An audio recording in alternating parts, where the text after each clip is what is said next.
Hello everyone, my name is CJ Garcia, and I'm the Liaison and Communications Librarian here at AT University. In celebration of Open Access Week 2022, I'll be talking to you today about how to publish your work open access, get involved with open access publishing, and avoid predatory publishers along the way. So today we'll be talking about, what is open access and why do we care about it? We'll talk about the two types of open access publishing, and then we'll take a deeper dive into how to publish your work via both of these routes, including gold open access, where you sort of publish your work in a traditional manner, as well as green open access, where you self-archive your work in a repository. Then we'll talk a bit about predatory publishers and red flags to look out for when selecting a journal for your work. So what is open access? Open access is publishing your research results in such a way that they are both free to access and are free to reuse. This means that not only are there not paywalls around the article, as there is with traditional publishing, but they also have permissive copyright licenses that allow people to reuse the work and build upon it, and really use the work in a way that encourages science and building upon others' work. And so there are a lot of benefits to open access, the first of which is increased visibility, right? By reducing these paywalls, it becomes a lot easier for people to find and use your work. This is particularly important in a global context, as a lot of countries in the global south or from poorer countries don't have as much funding and access to research literature as we do here. And publishing your work open access really helps it reach that wider audience. In the health sciences, that is particularly important because it allows current medical research to reach the whole world and have a good clinical impact at a wide scale. Another important part of this, of course, is that the public can access open access work. This means that the public can be more engaged with research, can kind of see where their taxpayer money is going, and this public can actually include working clinicians. There are a lot of clinicians out there who may work in private practice. Maybe they're not working for particularly well-funded hospitals, or they're in community health centers without a lot of funding. And so a lot of clinicians are working without access to the current medical literature, and publishing your work open access can really help them use the work and find the work and apply current medical research to their practice. All of this together means that open access articles have, on average, greater citation rates than non-OA articles, regardless of the type of open access an article is published in. A lot of research has been done in this area, and it definitely shows that publishing your work open access definitely has a personal benefit, as it really increases your own impact factor and the reach of your research. In addition, one of the primary benefits of open access is it helps to drive innovation. By reducing these paywalls and reducing copyright restrictions, it becomes much easier for people to use the research and build upon it. This is particularly important in a health sciences context. Current research has shown that there is a 17-year gap between when basic research starts in a lab and when that translates into clinical practice at the point of care. Reducing these paywalls helps to accelerate that pace of research and helps to turn research into clinical practice at a faster rate, improving healthcare outcomes. Lastly, of course, an important aspect of open access is that lots of funders these days are requiring open access in some form or another. And so understanding the open access landscape and how to participate in it will help you remain viable when it comes to competitive research funding. And so there are two types of open access publishing that you'll typically hear people talk about: gold open access and green open access. Gold open access is where you publish your work in a journal in a traditional way, it goes to peer review, all of that, but the end result is an open access article that is free to access and is usually published under a permissive copyright license like Creative Commons. In contrast, green open access is where you can publish your work in a subscription-based journal of your choice, and then you can self-archive a version of that article in a repository. Note that there are two different types of gold OA publishing in the traditional sense. One is where you publish in an open access journal, which is a traditional journal and it does all the things that a journal does, but just publishes all of its work open access by default. The other format is hybrid journals, where it is a subscription-based journal that you may already be familiar with, and the whole journal is behind a paywall, but they may allow select articles to be open access. Sometimes for open access publishing, especially on the Gold OA route, you may need to pay what's called article processing charges, or APCs. You may have also have seen these referred to as author processing charges. And so APCs are essentially fees that journal publishers charge authors to cover the cost of publication and to sort of make up the lost revenue that they would traditionally gain from having a paywall in an article. Overall, these are more common with hybrid journals, though you will also see them sometimes in pure open access journals as well. And so, to go into a little bit more depth about Gold OA publishing and how you can do it, I think it's important to note that there is often this misconception that open access journals are of lower quality, they don't have as good a peer review, they don't have the same prestige or impact factors. But these things certainly are no longer true, at least these days. There are many good, prestigious, high-impact journals out there that you can also publish open access in. This includes both pure open access journals and hybrid journals. There are a lot of open access journals out there that have, good recognition and good impact factors, such as eLife, the Public Library Science Journals, and BMJ Open, just to name a few. Additionally, with the rise of hybrid journals, it's a lot easier these days to publish in the same journals you've been publishing in throughout your whole career, but make your article open access, often by paying an APC to that journal publisher. Now, when it comes to APCs, it's important to know that the vast majority of open access journals, over 70% of them, do not charge any APC whatsoever. However, APCs are extremely common with hybrid journals and with some of the larger open access journals I was just talking about. That being said, just because a journal requires an APC doesn't mean that you have to pay for it yourself. A lot of grant funders these days are aware of the cost of open access publishing and do accept covering article processing charges as an allowable cost in your grant proposal. And so it's important when you're writing your grant that if you know you want to publish open access, to identify some target journals early on and get an estimate for how much those charges might be so you can put that into your grant application. Additionally, it's important to note that the library has deals with two publishers, Wiley and Cambridge, that allow ATSU-affiliated researchers, both faculty, staff, and students, to publish open access in journals from these publishers for absolutely no cost. And if you want to know more about how to take advantage of this, please feel free to reach out to your liaison librarian and we'll set you up with all the information you need to know. Now I want to take a couple of minutes to just talk about a couple of tools you can use for finding high-quality open access journals when you're thinking about journals you may want to publish in. The Directory of Open Access Journals is exactly what it sounds like. It is an online directory that provides information on a variety of open access journals that have been vetted for quality and are respected by their peers. What this means is that the OAJ is a great tool for identifying potential journals you can publish your work in and have that work be open access. Here you can see that I've done a search for nutrition, saying you're interested in doing research around a nutrition topic, and I just limited our subject to medicine and specified languages that publish in journals that publish in English. And so here you can see we have a list of a number of different journals you may want to consider if you're publishing in the field of nutrition. You'll note that this website has a lot of helpful information, including links to the journal websites, the estimated cost of APCs in those journals, as well as the licensing terms that are applied to articles in those journals. A couple of key features to note about DOAJ is that you have an option here to sort to journals that do not charge APCs. So with one click, you can get a nice, concise list of journals you can target where you don't have to worry about covering for APCs whatsoever. Additionally, you also have the option of searching for only journals that have the DOAJ seal.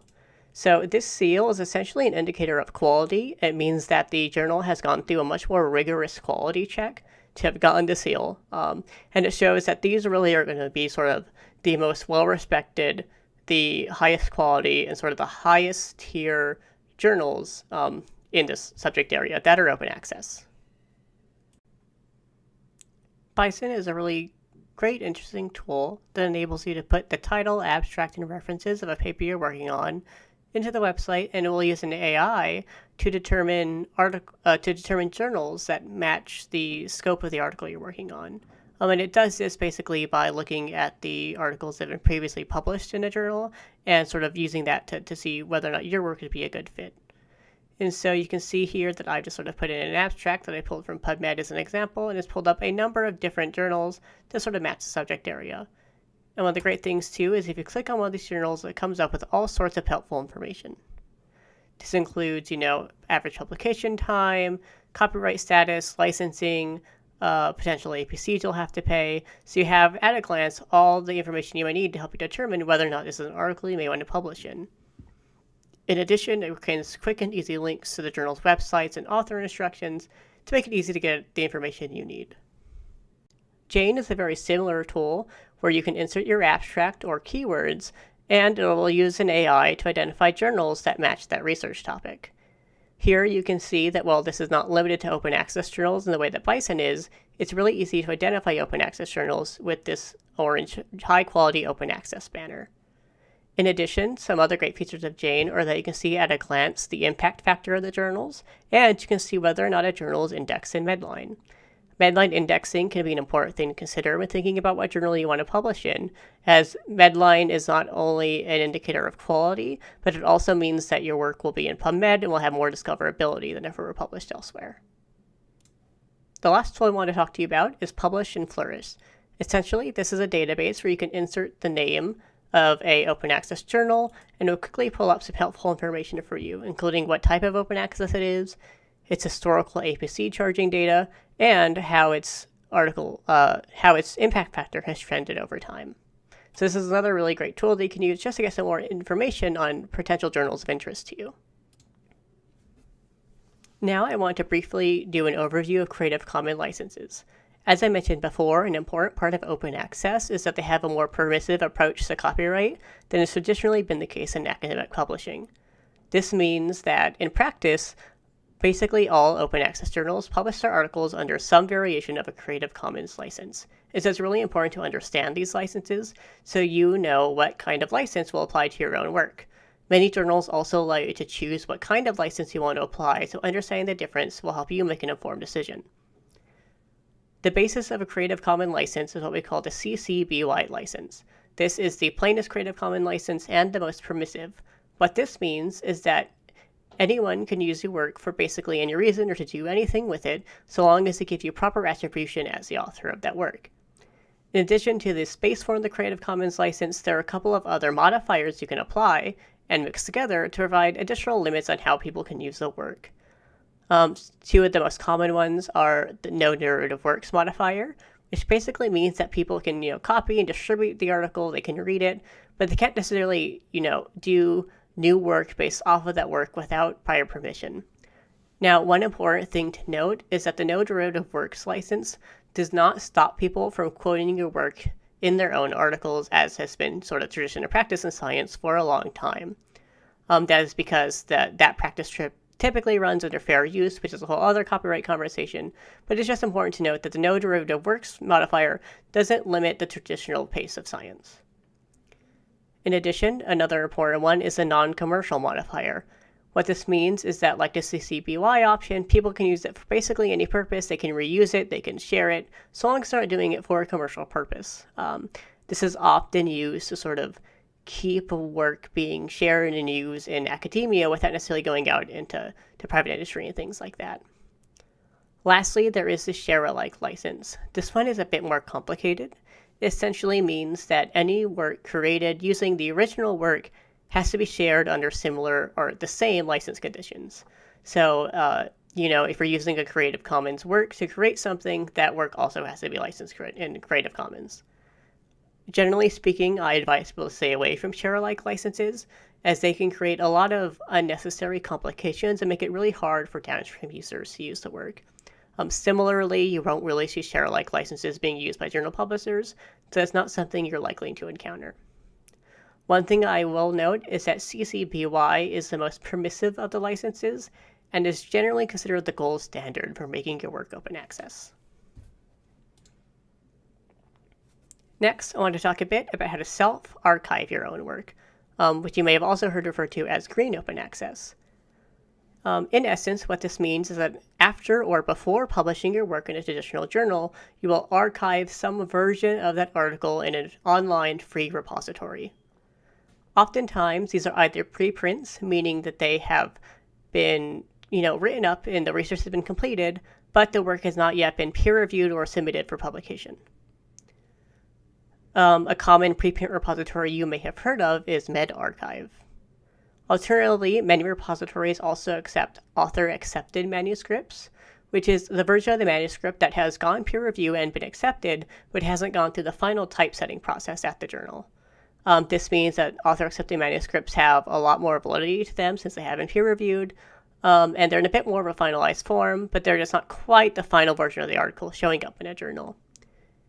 And while they're a little bit less common, there are repositories out there that accept the final versions of articles. An important one that you're probably familiar with is PubMed Central. PubMed Central is an open access repository, but it actually requires that the final versions of articles be submitted to PubMed Central, and of course it requires that as part of NIH funding. Traditionally, there have been two different types of repositories so you can consider publishing your work in, or archiving your work in rather. The first of these are what's called either subject or disciplinary repositories.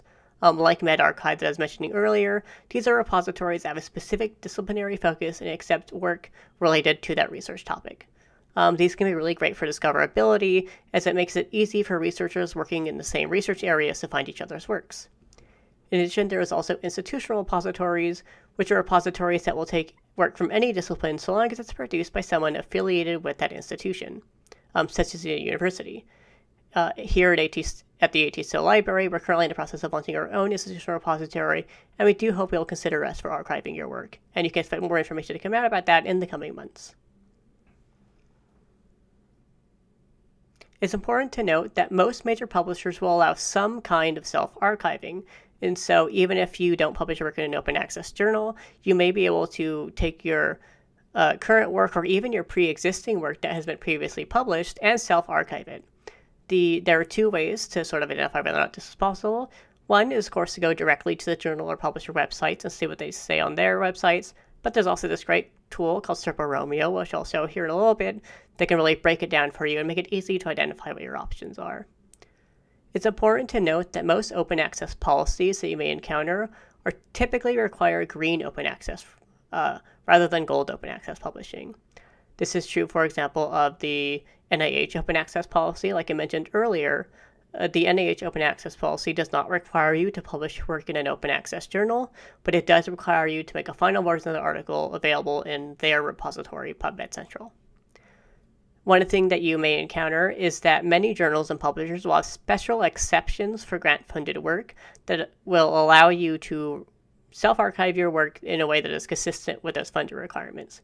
For example, many journals, even closed access journals, will allow you to deposit the final version of your article in PubMed Central if the work is NIH funded.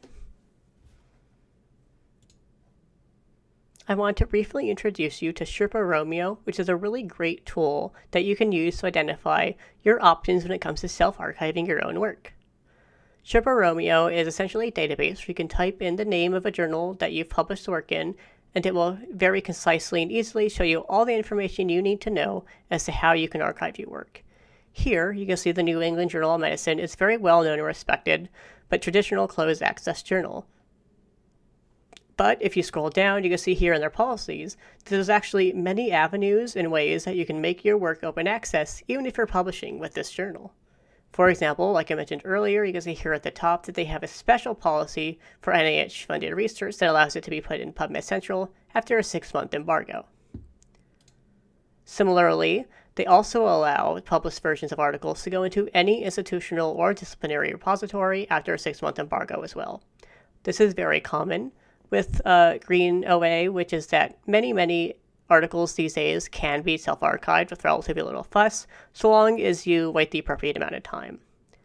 You can see here that they also have other policies related to other research funders, and they also have a general policy that allows articles, before they're even submitted, to have been published in a preprint repository without issue. So I highly recommend you use Romeo to see what you can do with your recently published work and your previously published work to make it open access. Lastly, I want to spend some time talking about predatory publishers, what they are, and red flags to look out for when publishing your own work. Predatory publishers are quote-unquote journals who claim to be open access journals, but really aren't journals at all. They don't provide peer review, typesetting, quality control, editorial oversight, or any of the other services that a real publisher would provide. Instead, what they are is essentially companies that charge really high author processing charges to make money without doing any of the work of an editor or a journal, often doing a little more than just taking your PDF they submitted to them and putting it somewhere on a website. Of course, the biggest problem with predatory publishers is that they allow bad science to get published because there is not peer review or any sort of oversight on what kind of work gets published in these journals. In addition, if you publish your own work in predatory journal, you may run into problems down the line, as it could negatively affect your reputation and can trap your article in a bad journal with no impact.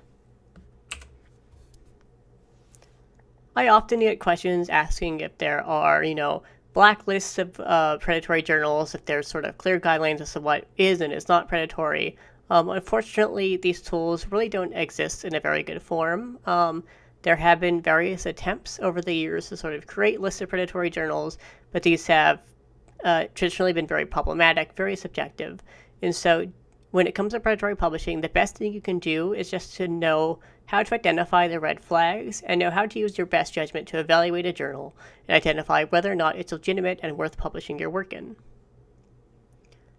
Some red flags to look out for include journals that solicit you via email for articles or for editorial board membership. Good, high-quality journals have such a high volume of submissions that they don't have the time or energy to go soliciting extra journals from people, sort of cold calling them via email. And so this can be a really big red flag. Another red flag can be really high APCs, particularly if their website is structured in such a way that makes it seem like getting APCs is their primary goal. Oftentimes, predatory journals won't just have APC information, but they may have a link sort of in the top navigation that's, pay your APC here. Traditional journal publishers, while they certainly are charging APCs, are not going out of their way to structure their websites for the purposes of collecting money, as opposed to these predatory publishers who really only exist for that purpose, and it can often show in how they design their websites. Another big red flag to look out for is a lack of clear peer review guidelines. Most predatory journals don't undergo any peer review whatsoever, and that will often show on their websites with the way they talk about peer review, if they talk about it at all. Similarly, if they don't have clear guidelines on retraction or oversight, that could be another red flag, because those are also things traditionally done by a journal that's very important that these predatory publishers simply aren't paying attention to. Another thing to look out for is if it's very difficult to contact the journal editors or anyone from the journal. And another big thing to look out for is if they have a website that's very similar to, but not the same as, a major journal. Sometimes predatory journals will kind of dress themselves up like a common journal. For example, earlier we were talking about the New England Journal of Medicine. There may be a predatory journal out there that would call itself something like the New England Medicine Journal, where they may just, change one or two words around to try to trick people into thinking they're another journal. Here on the screen, you can see an example of sort of one of those solicitation emails I was talking about earlier that I was sent at a previous job. Here you can see a number of sort of alarming red flags in this email. First, is the part where it says Dr. Garcia Claudio. That my name is inverted clearly shows that they probably just crawled this information, from a listserv or from a public website somewhere. That they're just sending out mass emails. They're not trying to contact me directly. Another thing is that this information is incorrect. I do not have a doctorate. There's also grammatical mistakes. There's sort of weird formatting. There's the strange color coding that you wouldn't really see in a regular professional email. Another thing you'll see here at the bottom is that oftentimes predatory journals will go out of their way to make it seem like they're legitimate in a couple of ways, even though they're really not putting in that work. For example, this journal has an ISSN number down there, but oftentimes predatory journals will will display an ISSN of a different journal and just act like they've been registered. So that's something you can look up on the web and sort of identify whether or not that checks out. Another thing that I recommend doing is taking a look at the Address of the journal. Oftentimes, if you put in the addresses of these predatory journals, into Google Maps and Google Street View, you'll see that instead of, being any sort of office or publishing house, that their public address goes to an empty lot or to a McDonald's, because they don't really have an office. They just sort of chose a random email address off the internet.